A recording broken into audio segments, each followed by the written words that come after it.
Assalamualaikum warahmatullahi wabarakatuh. Kita lanjutkan analisis teks resensi bagian kedua.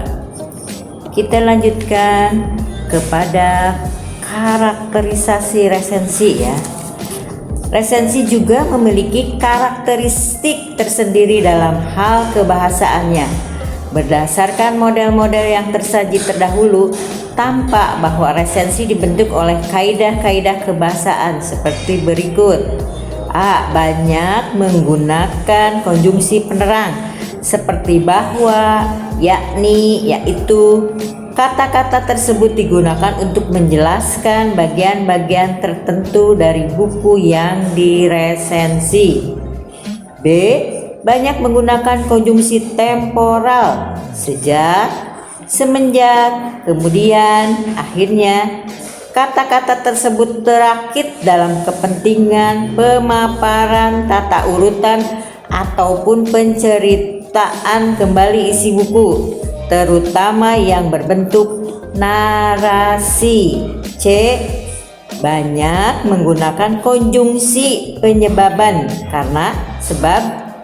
Konjungsi semacam itu digunakan dalam kepentingan menyampaikan alasan-alasan ataupun argumen tertentu yang berkenaan dengan pendapat-pendapat penulis resensi. Banyak menggunakan kata-kata teknis terkait dengan bidang atau bahasan isi buku. Jika buku tersebut berupa karya fiksi, istilah-istilah kefiksian yang akan banyak muncul seperti tokoh, alur, dan latar.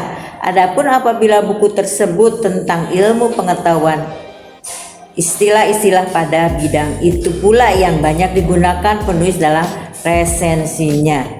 Menggunakan pernyataan-pernyataan yang berupa saran atau rekomendasi pada bagian akhir teks.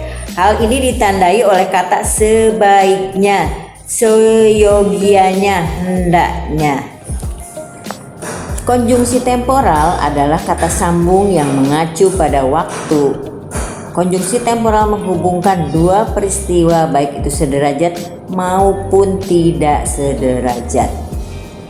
1. Konjungsi temporal sederajat adalah konjungsi yang bersifat setara atau sederajat. Konjungsi tersebut biasanya digunakan pada kalimat majemuk setara. Contoh, kemudian, sebelumnya, sesudahnya, lalu, akhirnya, dan selanjutnya.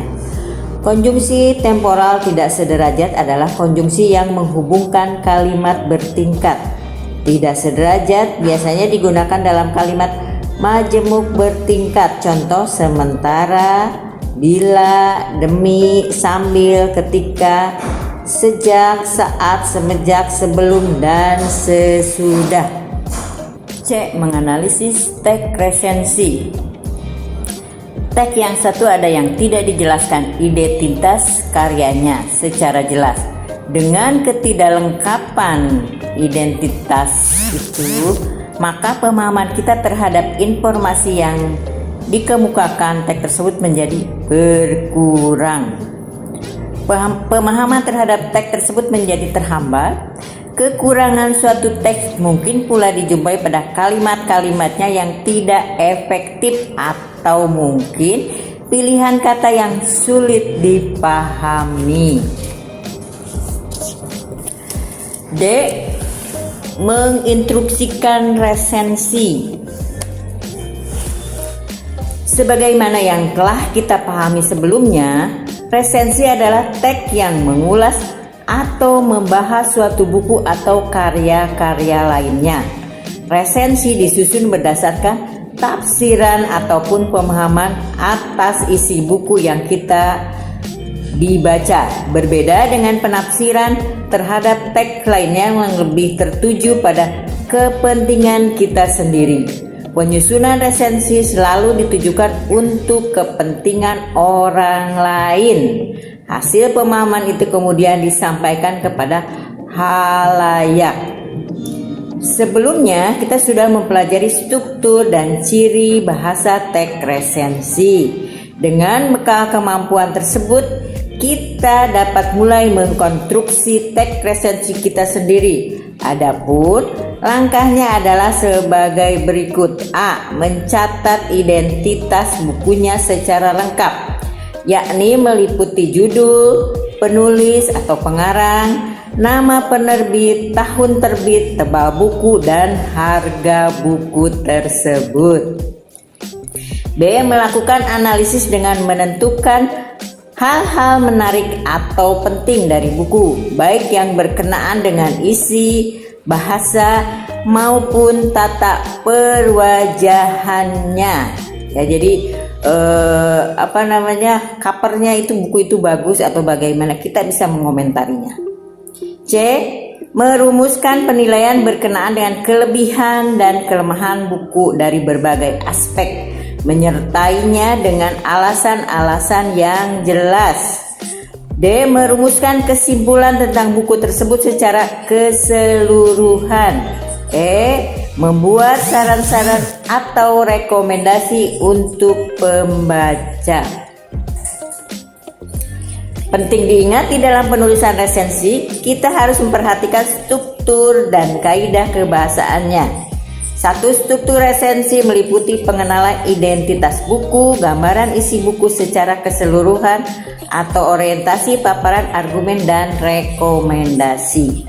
Kaidah kebahasaan yang menunjukkan karakteristik resensi secara khusus yang membedakan dengan jenis teks lainnya, seperti pada pemilihan jenis kata dan penggunaan kata-kata teknis. Demikianlah paparan atau informasi yang berhubungan dengan analisis teks resensi. Berdasarkan catatan itulah kita selanjutnya dapat menyusun teks resensi secara lebih lengkap. Catatan-catatan itu kita jelaskan kembali dengan memperhatikan struktur teks, ulasan, dan kaidah kebahasaan, seperti dalam hal penggunaan konjungsi, penyebaban, dan temporal, kata-kata penerang, kata-kata teknis, serta pernyataan-pernyataan yang bernada saran.